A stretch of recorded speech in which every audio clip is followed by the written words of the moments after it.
Dia ada satu kitab. Nama kitab tu Taswirul Fanni fil Quran. Maksudnya gambaran kesenian dalam Quran. Di bawah bab ada satu bab daya pesona Al-Quran. Dia cerita dua individu, satu yang pro, satu yang kontra. Nama-nama besar. Satu merujuk kepada Umar Al-Khattab, dua merujuk kepada Al-Walid bin Al-Mughirah. Tengok Saidina Umar bila berhadapan dengan ayat-ayat Al-Quran yang dibacakan pada dia. Bila berdepan dengan ayat Quran, kita selalu didedahkan riwayat yang Umar terdengar bacaan awal surah Taha. Kan dia ni bawa pedang nak pergi cari Nabi Muhammad kan. Cerita pasal Saidina Umar tu, tengah jalan dia bertemu dengan sahabat baik dia. Siapa? Naim bin Abdullah. Naim tanya, yang hang muka merah padang bawa pedang ni nak pergi mana? Aku nak pergi cari Muhammad. Fahamlah. Dia kata, stop dulu. Sebelum fikir pasal orang lain, cuba fikir pasal keluarga kamu sendiri. Oh, pasal apa? Aku dapat tahu bahawa adik kamu sendiri. Siapa adik dia? Fatimah binti Khattab. Dan suami dia, adik ipar kamu tu, dah mengikuti ajaran Muhammad dan mereka dua masuk Islam. Oh, tadi nak pergi buat benda lain. Dengar cerita ni tak jadi. Pi cari dua beradik ni.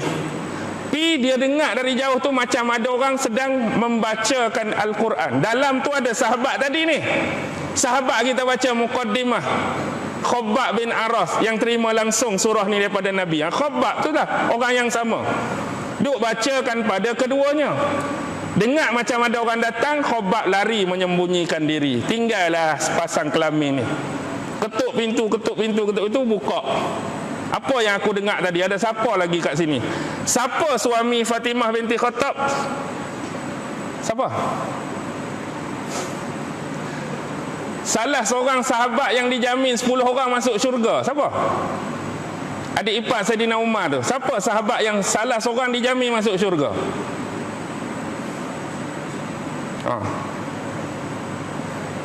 Sa'id bin Zaid.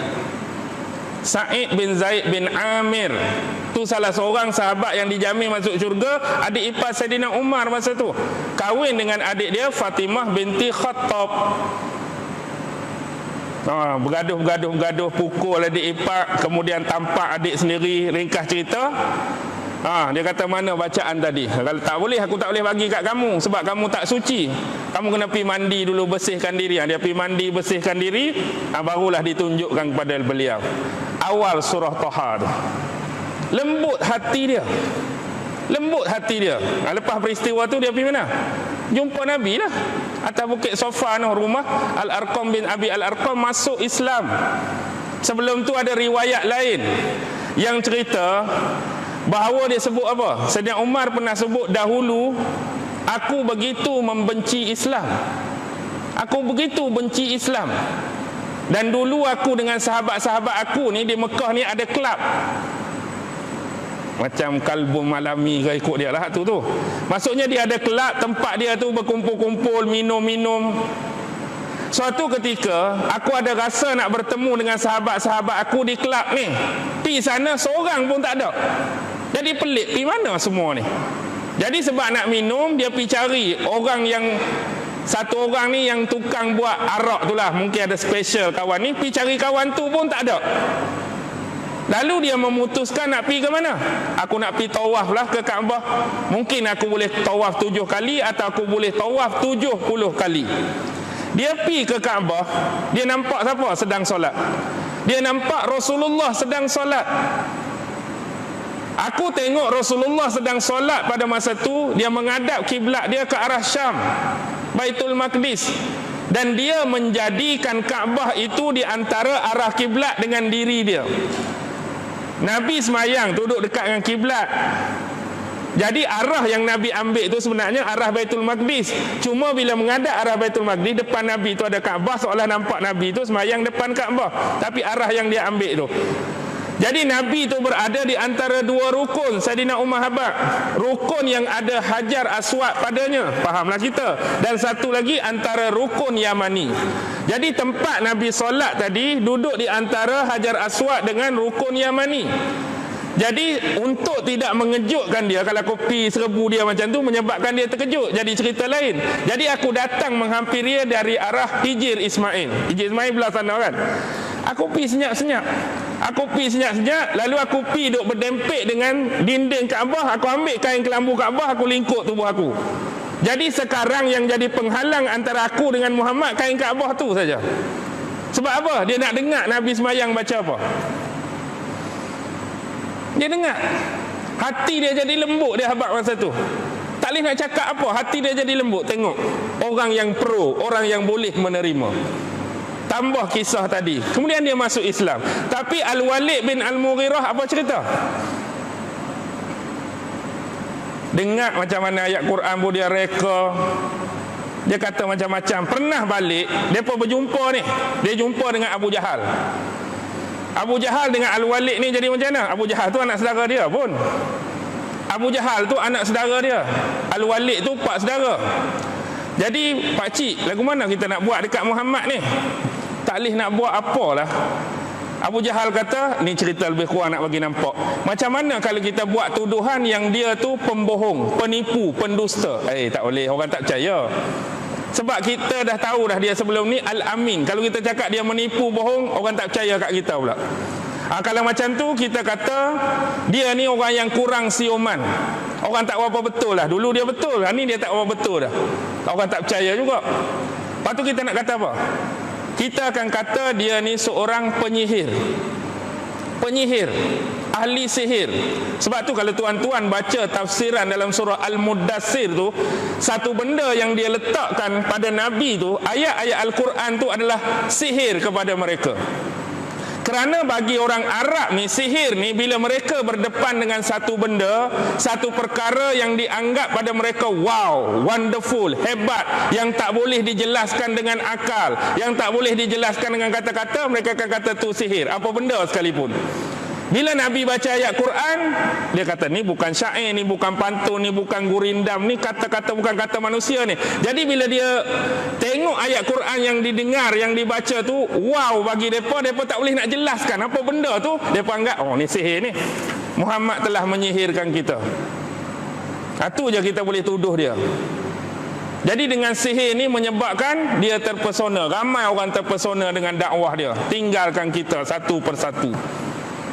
Ini panjanglah kisah Al-Walid, tak panjang lagu mana, 104 ayat. Tuan-tuan bayangkan, carilah dalam Quran celah-celah banyak pasal dia.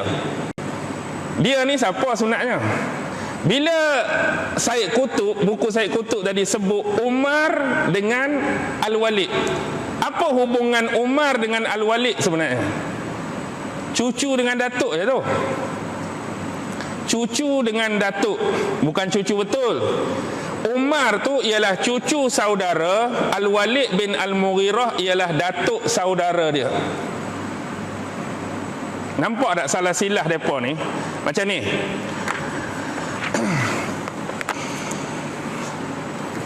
Tutup kan, habis tak lagi tak? Tak apa ke, lebih masa sikit ni? Okey. Saidina Umar, bapa dia Khattab tu adalah keturunan Bani Adi. Saidina Umar, bapa dia Khattab, keturunan Bani Adi. Mak Saidina Umar nama dia Hantamah, keturunan Bani apa? Makhzum. Sebab tu Saidina Umar dalam diri dia tu ada dua darah. Dua-dua ni darah panglima ni. Bani Adi pun panglima, Bani Makhzum pun panglima. Baik. Hantamah ni ialah seorang wanita, mak Saidina Umar. Nama dia yang sebenar ialah Hantamah binti Hisham bin Al-Mughirah. Hantamah binti Hisham bin Al-Mughirah. Hantamah anak Hisham. Dan Hantamah ni ialah kakak kepada Amru bin Hisham. Siapa Amru bin Hisham? Amru bin Hisham siapa? Abu Jahal tu. Amru bin Hisham Abu Jahal. Abu Jahal tu adik. Hantamah binti Hisham tu kakak. Itulah mak Saidina Umar. Jadi hubungan Umar dengan Abu Jahal apa dia? Pak saudara dengan anak saudara lah. Sebab Abu Jahal tu adik mak dia. Saidina Umar anak saudara, Abu Jahal pak saudara. Baik, tengok Hantamah binti Hisham bin Al-Mughirah, Amru bin Hisham bin Al-Mughirah. Hisham tu bapak depa dua. Hisham tu ialah adik-beradik. Adik-beradik siapa? Adik-beradik Al-Walid bin Al-Mughirah yang kita sebut tadi, Al-Walid bin Al-Mughirah. Jadi Al-Walid bin Al-Mughirah tu adik-beradik dengan Hisham, bapak dua orang tu.